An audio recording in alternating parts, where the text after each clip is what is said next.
Hi YouTube!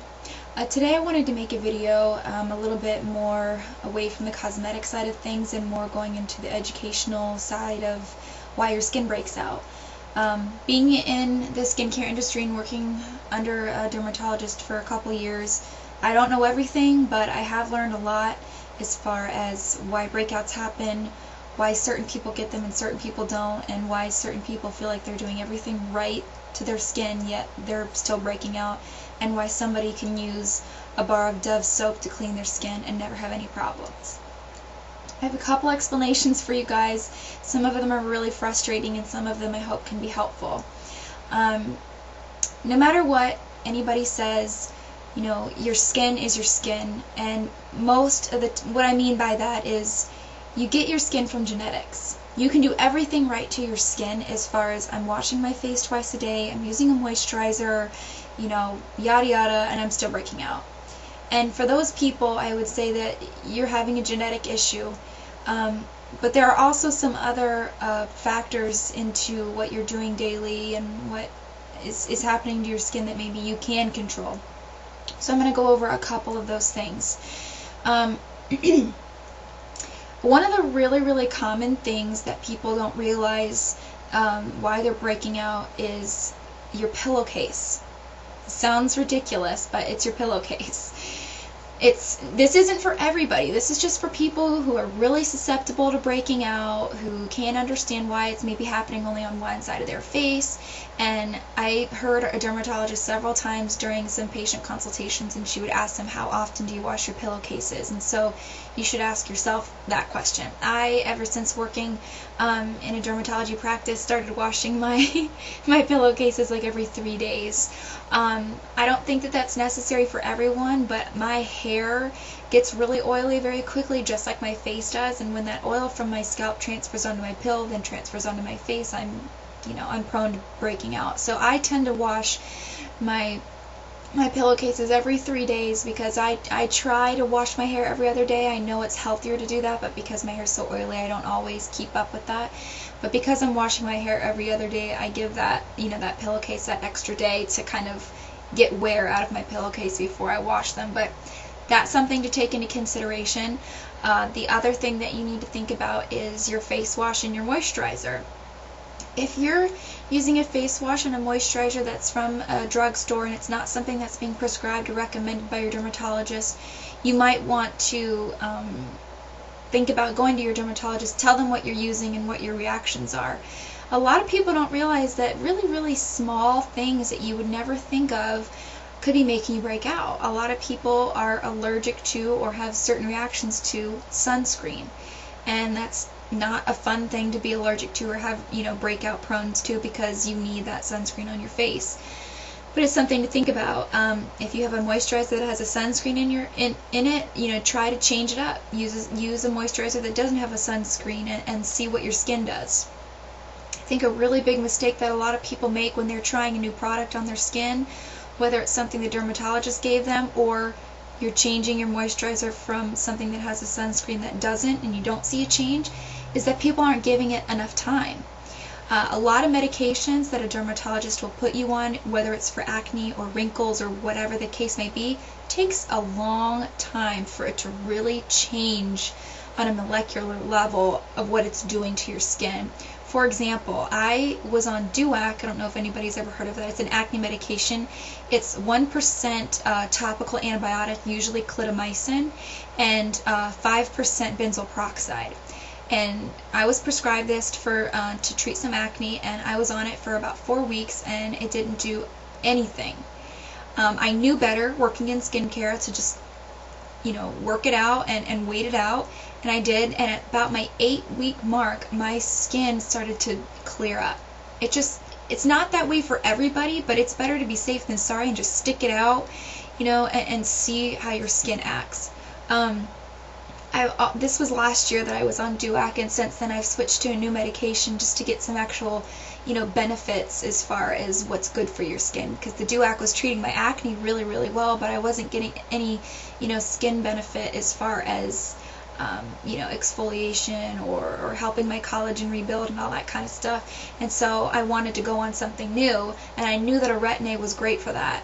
So I've been on a new form of retin-A for the past, I would say, 3 months, and my skin looked like crap for the first 6 weeks I was on it, which is very, very common when people start on a retin-A regimen. You know, it's vitamin A, it's getting in there, it's changing your skin cell turnover rate, so your skin tends to peel, it tends to turn red, it tends to draw a lot of your acne out and onto the surface of your skin, and people will quit because they get halfway through the process and they think I look like crap, and they stop. And it's so depressing when a patient comes back in and they stopped halfway, and you know, if you could just stay through this peeling process for 2-3 more weeks, your skin's going to look amazing. And it does. And I'm at my 8-week mark right now, and the texture of my skin has never looked better.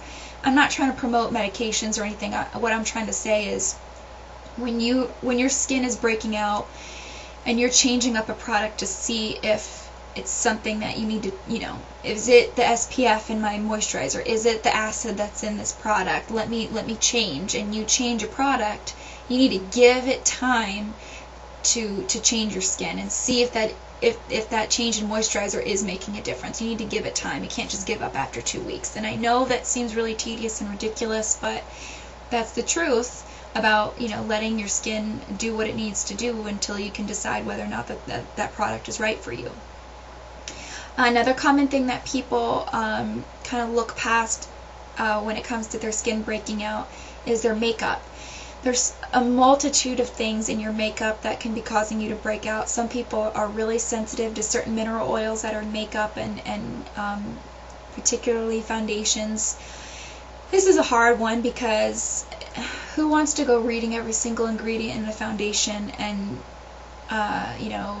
not knowing out of those 20 or 30 ingredients which one of them is going to bother your skin. It's really a process of elimination and just trying different foundations. And if you tend to break out, check the ingredients, and the next time you use a foundation, if those have really similar ingredients, you can probably tell that there's a pattern in, wow, every time I use a foundation that contains this mineral oil, I tend to break out. And then you'll know, maybe next time I'll stay away from a foundation that has mineral oil. Again, seems ridiculous, seems like a long process and a lot of time spent on using different products, but unfortunately, if you have acne-prone skin due to your genetics, this is the struggle that many of us go through, and I am one of them. So I feel your pain. I know it sucks, but these are just things that I'm hopefully going to, put out there to be helpful for you, even though it does seem tedious and a lot of work. Another thing that you can do to help prevent your breakouts, and I hope some of this stuff isn't, stuff you've heard a million times, but it's cleaning your brushes. If you use a brush or a sponge on your face to put on your makeup, make sure you're cleaning those brushes. And make sure you're washing your face before you put your makeup on. I don't care how little you've done at night. Like I used to have this teacher that in skincare school that used to tell me how much dirt and oil are you really accumulating on your face at night, and that was just so naive to me. You don't know what you're picking up on that pillow or what was in your hair or what kind of there's stuff in the air. Like, you should always wash your face in the morning before you apply your makeup. Just make sure you're doing that along with cleaning your brushes. If you're reapplying makeup during the day on top of your makeup, that unfortunately can cause some breakouts as well, because all the oil that's rising onto the surface of your skin throughout the day is now sitting on the surface of your skin, and you're applying a powder or whatever it is on top of that, either to control the oil or to just recover up what may have lifted off your skin during the day, and you're just clogging that pore with the oil on top of it. So if you're going to do that, I know that realistically I can't tell you not to make makeup touch-ups throughout the day, but if you're going to be doing that, try to blot your skin with either a tissue or those oil absorbing sheets. Those would be excellent to do because it really lifts a lot off the surface of your skin, and do that before you apply any touch-ups. A big secret, I don't know if it's such a secret anymore, but a big secret that I've had all these years of having oily skin is anytime I would be in public restrooms that have those toilet sheets, I would take a couple and put them in my purse, because they're the identical material that people make those oil blotting sheets out of, and they work exactly the same. So if you're at a restaurant and you don't have an oil blotting sheet in your purse, go in and check the bathroom stall and give yourself a blot before you apply any more makeup and touch up for the night. Those are my top ones that I think that you just really need to make sure you're taking into consideration if your skin is breaking out. But the number one thing that I think you should do is go to your dermatologist. I really don't understand why so many people revert to, handling it on their own. If you have breakouts and you can't get them under control, go to the dermatologist. And if it's an insurance issue, that's sad. I hate that you can't go to the doctor, because it gives you so much insight to go to a doctor and find out really what's going on, and hopefully them being able to give you something that's going to be helpful for you. The thing about going to a doctor is finding the right one. I've been to a lot of dermatologists in the past that kind of shuffle you out the door and put you on an antibiotic to help with your acne, and it really doesn't do much for you. So I would recommend, if you're going to go see a dermatologist, just to do some research, some reviews, to find out what the doctor's like. And I don't want to knock any practices, but to me, those big practices that have several doctors working for them, and the physician that's there is, whatever service they're giving to the patient isn't reflecting them personally, it's just reflecting the big practice. They don't tend to be as patient with you and spend as much time with you as if you were to go somebody who, it's their practice, it's their reputation, it's their responsibility to make that practice run. They're going to spend more time with you. They're going to be, more patient and understanding about what your issue is. So I would just recommend maybe doing something like that first, just so you can kind of get the personal attention that you need to figure out what's going on with your skin. Those are my main tips for people who break out.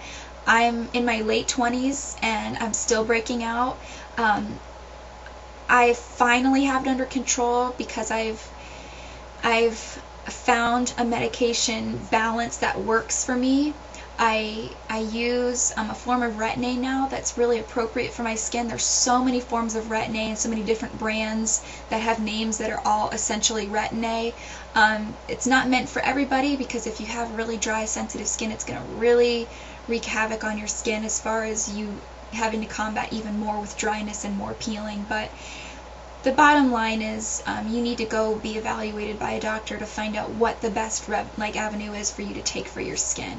It's really frustrating to have breakouts no matter what age you are. That's why I got into this industry, because it was so depressing for me to have all these breakouts and not know what to do, and it affects your self-esteem, and you don't feel like a woman, and I felt all those things, and that's why I got into this industry. And I feel like working at a dermatology practice, you do reach people, but you can only reach so many, and so that's a big part of why I decided to make some of these videos, is just to reach more of you guys and hopefully help that one person.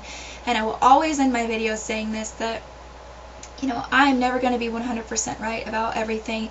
Everybody has their own opinion about what works best for them, or what they know works differently than what I'm saying, and that's okay. Everybody can have their own opinion and maybe have found something that works for them that discounts what I say. But if I can help one person that goes to the doctor and finds a medication that works for them, then that's my goal. And if I can recommend something that, cosmetic, like some makeup that you go and you buy and it works for you and you're happy, that's my goal. I'm not on here to try to act like I know everything, because I don't. I absolutely don't. But I do understand the struggles of having skin issues and not knowing how to deal with them. And over the years of just, pursuing my own path to help trying to figure out what's going on with my skin, I've come up with a lot of pieces of information that really would have been helpful for me in the beginning, and that's all I'm trying to do. So hopefully these tips were helpful for you guys, and I'm not sure what video I'm going to do next, but if there are any requests, I'll take them into consideration, and maybe do a tutorial on something soon. And I do have a couple NYX products that I think I want to review in the future, so I'll be making some of those in the near future. But hopefully, again, this was helpful for you guys, and until then.